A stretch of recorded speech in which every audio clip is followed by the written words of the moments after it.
I think we can't talk about patriarchy without talking about family, and especially when we're looking at biblical patriarchy, because there is so much that's put in terms of husband and wife dynamics and husbands and children dynamic. I think it's so covering the family aspect. You know, we've talked a lot over the previous episodes about in terms of leadership and relationship with different genders, but actually I think this really does affect the home life, because especially the traditional kind of patriarchy structures really do emphasize the role of the woman is at the home. Yes. And in the home. Yes. And the role of the woman is to be the wife and to raise children and to be the home housekeeper and keeping everything in order. And that is what that traditional patriarchal structure suggests. So I think this is such a good conversation to have about actually what does a kingdom family look like? Yes. I think for me, like, I am quite new into motherhood. I'm just a year in now, and just absolutely loved becoming a mum to the most gorgeous, happy little boy. He is.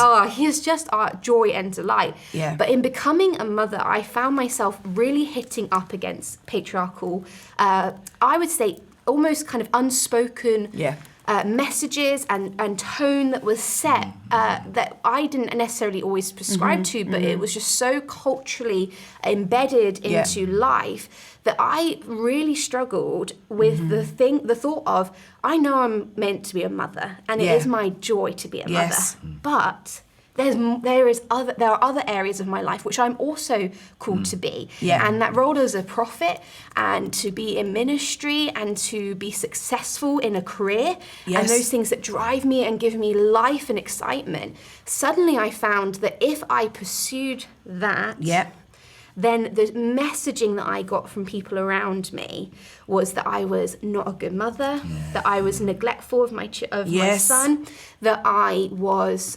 diminishing the kind of purposes of God for my life. And it was extremely painful and very lonely to wrestle with, what do I do here? Because I know I'm not meant to be a stay-at-home mum. And I knew that would crush me in that place. But everything around me is telling me that if I don't do that role, that my child is either going to be, feel like neglected or not going to develop properly, or I'm not doing a good job. And any time that I would say kind of Dan's taking the main kind of parenting role, my husband, and I was going to go and do the kind of work side of things, that there was such a negative connotation, and not always spoken.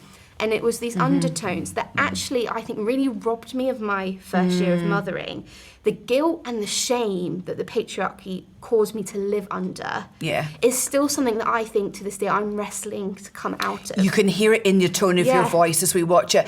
And I kind of, I mean, my children are older, my youngest being 15, 17 and 21. But I do remember that very well.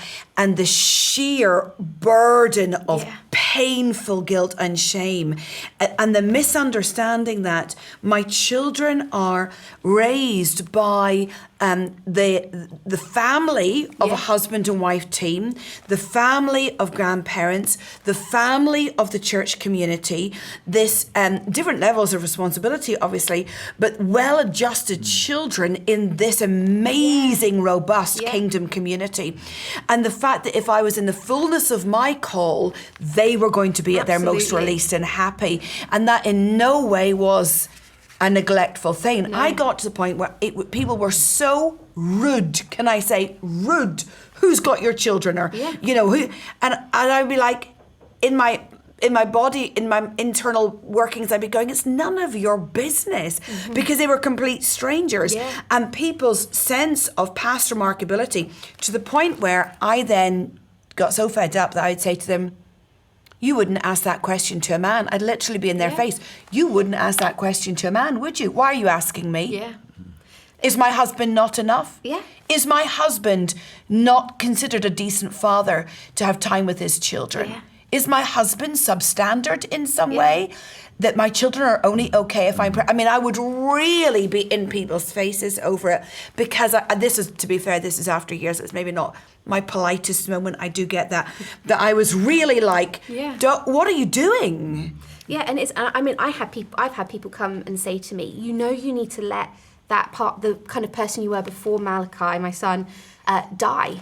and go and disappear, because now that you're a mother, the call of God on your life has changed. I had people literally come and tell me that, not even more than one person tell me, the person who you were before is gone and done. And in some ways, I get that. There is there is such a radical change that happens whether you become a mother or a father for the first time. Yeah.